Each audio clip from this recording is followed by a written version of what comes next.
इस खेल का दांव 50,000 होगा। मामा। अरे बेटा, तुम जल्दी आ गई। जाओ जाओ जाओ जाओ जाओ, तुम्हारे लिए कॉफी रखी है। ए, क्या है? हाँ, नजर पत्तों पर रख। फिर से पीटर जीत गया। है ठंडा हो जा तू। अब क्या बोलता है? पीटर, तेरा उधार अब 2.5 लाख हो गया है। अगर मेरा पैसा 2 दिन के अंदर नहीं मिला तो सोच लेना। चलो रे।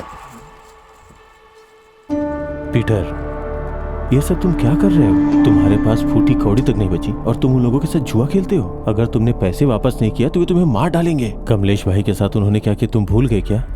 देखो विनोद, पिछले साल तक मैं जीत रहा था ना। हाँ, 3 महीने से जरा मेरा बैड लक चल रहा है। विनोद, बस एक दाव खेलने दो ना। बस एक दाव में सब जीत लूंगा। खेलने के लिए बचा क्या है तुम्हारे पास? तुम्हारी हालत वो अच्छे से जानते हैं। तुम्हारे पास पैसे नहीं है, वो खेलने क्यों आएंगे? विनोद, उन्हें सिर्फ एक बार खेलने के लिए बुला। देख, कल 4 तारीख है। 4 मेरा लकी नंबर है। पर पीटर, सारा नुकसान कवर हो जाएगा। छोटा दांव खेलोगे तो हारे हुए पैसे नहीं जीत पाओगे। अगर बड़ा दांव खेलोगे तो शायद कुछ फायदा हो जाए। हाँ, दोनों की नजर तुम्हारी भांजी पे है। कहो तो कल उन्हें बुला लेता हूँ। ज़बान खींच लूंगा। तुम्हारे पास ये आखिरी मौका है। तुम्हें खुद की जीत पे भरोसा है ना, तो फिर क्या प्रॉब्लम है? तुम बस अपनी भांजी को मना लो तो वो खेलने के लिए तैयार हो जाएंगे। अरे वो छोटी बच्ची है। ठीक है, फिर रहने दो, मैं चलता हूँ। आप ऐसे लोगों को अपने घर में क्यों बुलाते हैं मामा? चुप रहो। वो मेरे बारे में क्या क्या कह रहा था और आप चुपचाप सुन रहे थे। आपको जुआ खेलने की इतनी आदत लग चुकी है। चुप करो, यहाँ आओ। आओ ना, मुझ पर भरोसा रखो।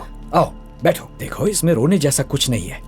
ये सब मैं किसके लिए कर रहा हूँ? तुम्हारे लिए ही तो कर रहा हूँ। पिछले 10 सालों से मैंने तुम्हारा अच्छे से ख्याल रखा है कि नहीं? हाँ, तुम्हारी स्कूल की फीस भरी, तुम्हारे लिए नया यूनिफॉर्म खरीदा, नया हेयर ड्रायर खरीदा और स्कूल बैग, जूते, परफ्यूम ये सब नहीं लाया क्या?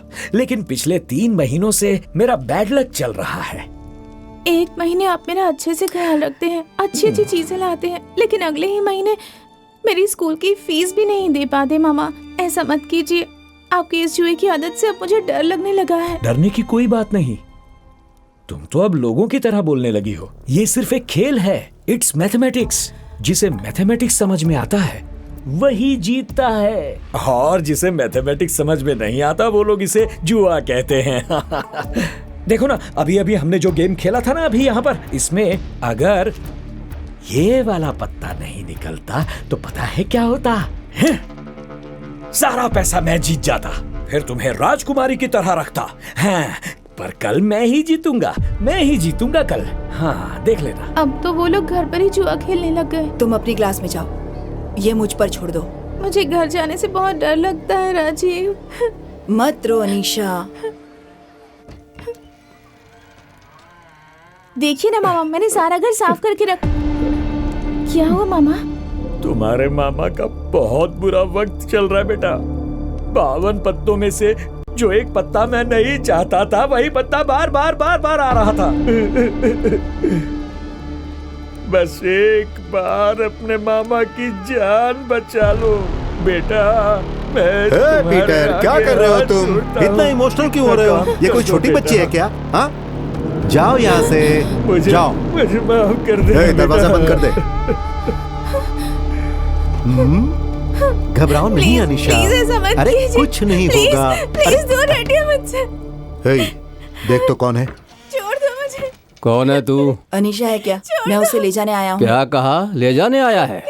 तू कौन होता है? अरे शांत हो जाओ। प्लीज मुझे हाथ हट जाओ। कौन है तू? हाथ लगा उसे। क्या बोला? हाथ लगा के दिखा, छू कर दिखा।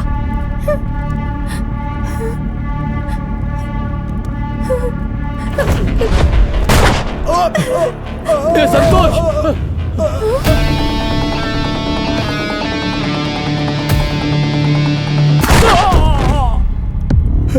मैं इसे पैसे देकर तुम्हें यहाँ से ले जाने के लिए आया था, लेकिन तुम्हारे अंकल ने सारी हदें पार। क्या कर रहा है? बताओ निशा, मार डालू क्या इसे? मैंने तुम्हारे लिए क्या कुछ नहीं किया। जरा सोच के देख।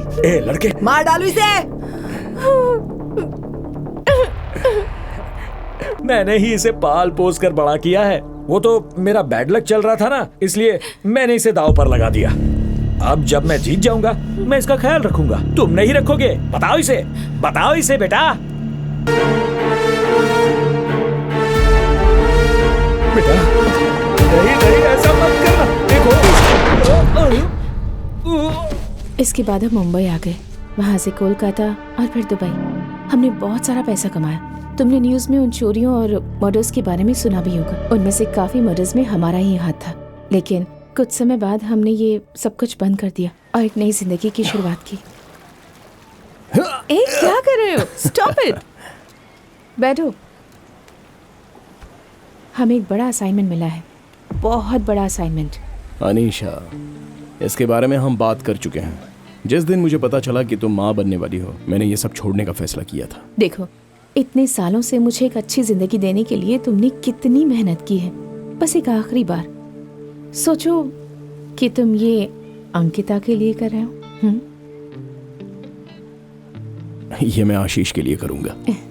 ये सिंगापुर वाला मिशन राजीव का आखिरी मिशन है, लेकिन ये उसकी पहली नाकामयाबी भी है। जब से उसे पता चला है कि तुम उसके पीछे हो, तब से वो तुम्हें खत्म करने के बारे में सोच रहा है। और अब तो तुम मुझे भी चाकू दिखाकर धमका रहे हो। मैं तुम्हें चोट नहीं पहुंचाऊंगा। मुझे तो बस यही जानना था कि राजीव तुम्हारे लिए किस हद तक जा सकता है।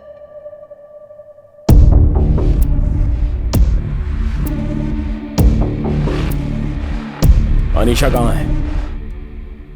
कहाँ है अनीशा?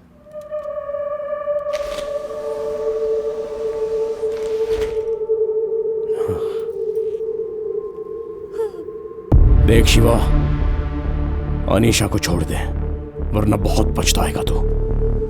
बाहर आ जा। तुम्हारी नजर मेरी रानी पर है। अब तुम चाल चलो। देखो शिवा, कितनी भी कोशिश कर लो मेरी रानी को छू नहीं पाओगे। पहले पिंकी को छोड़ दे।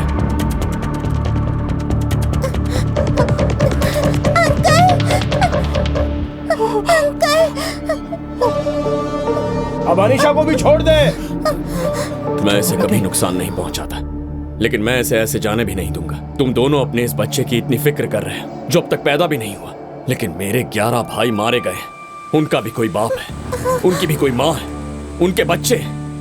मैं सिर्फ इतना ही जानता था ये तुम्हारी बीवी है, पर तुम्हारी पार्टनर भी है ये नहीं पता था। इसके लैपटॉप से तुम्हारे सारे असाइनमेंट के डिटेल्स मुझे मिल गए। वो सारे सबूत बताते हैं कि ये हर वक्त तुम्हारे साथ थी। इसके 6 नकली पासपोर्ट्स वो भी मेरे पास है। अगर ये एविडेंस मैंने इंटरपोल को दे दिया तो तुम दोनों अंदर जाओगे। तुम्हें गुस्सा बहुत जल्दी आता है राजीव, और इसी गुस्से की वजह से बेवकूफियां करते हो। You are an emotionally unstable person.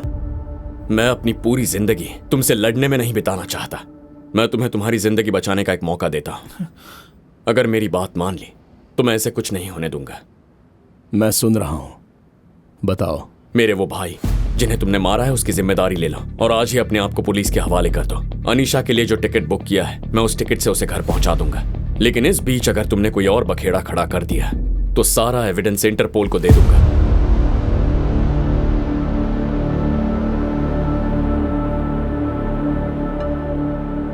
Anisha को यहां से सेफली बाहर निकालना तुम्हारी जिम्मेदारी। I promise. जाने से पहले क्या मैं मेरी बीवी से बात कर सकता हूं?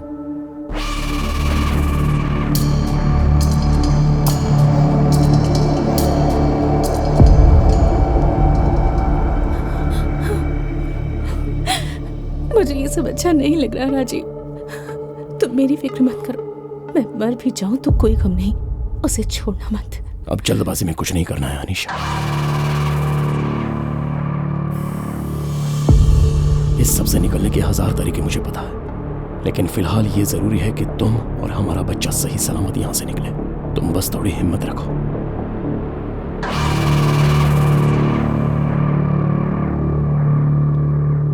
अंकिता के लिए तुम्हें ये करना होगा।